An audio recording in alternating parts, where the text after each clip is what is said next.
Hello everyone, আসসালামু আলাইকুম। কেমন আছেন আপনারা সবাই? আশা করি ভালো আছেন।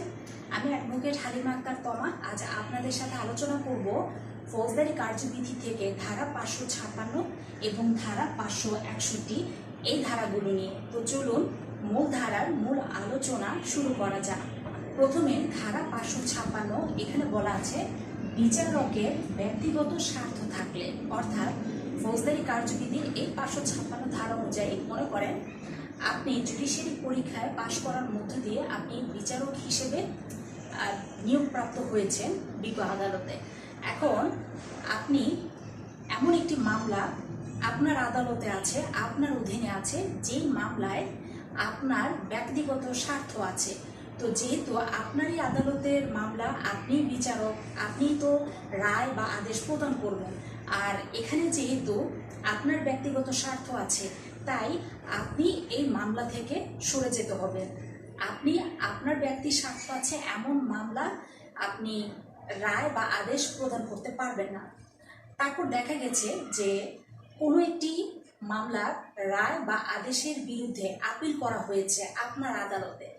এখন আপনি দেখলেন যে যেই রায় বা আদেশের বিরুদ্ধে আপিল করা হয়েছে ওই রায় বা আদেশ আপনার প্রদত্ত, আপনি সেই রায় বা আদেশ প্রদান করেছিলেন। এখন আপনার রায় বা আদেশের বিরুদ্ধে যখন আপিল করা হচ্ছে আপনার আদালতে, আপনি এই আপিল শুনতে পারবেন না। আপনাকে অবশ্যই এই আপিল শুনানি থেকে সরে যেতে হবে। তো এই হচ্ছে আমাদের ধারা 556, বিচারকের ব্যক্তিগত স্বার্থ থাকলে কি অবস্থা হবে এবং কেমন ব্যবস্থা গ্রহণ করা হবে সবটাই। অবশ্যই এক কথায় মনে রাখবেন যে আপনার ব্যক্তি স্বার্থ আছে এমন মামলায় আপনি রায় বা আদেশ কিছু প্রদান করতে পারবেন না, আপনাকে সরে যেতে হবে। আর আপিল শুনানি হবে যে রায় বা আদেশের বিরুদ্ধে। ওই রায় বা আদেশ যদি আপনি বিচারক আপনার প্রদত্ত হয়ে থাকে, তাহলে অবশ্যই এমন রায় বা বিচারের বিরুদ্ধে আপিল আপনি শুনতে পারবেন না, আপনাকে সরে যেতে হবে। এবারে যাচ্ছি পরবর্তী ধারা 561। এখানে বলা আছে স্বামী কর্তৃক ধর্ষণের অপরাধ সম্পর্কে বিশেষ বিধান। তো এই ধারা মোতাবেক আমাদের সিএমএম বা সিজিএম, চিফ মেট্রোপলিটন ম্যাজিস্ট্রেট বা চিফ জুডিশিয়াল ম্যাজিস্ট্রেট ব্যতীত অন্য কোনো ম্যাজিস্ট্রেট স্বামী কর্তৃক ধর্ষণের অপরাধ আমলে নিতে পারবেন না। তাহলে আমলে নিতে পারবে কে? সিএমএম বা সিজিএম।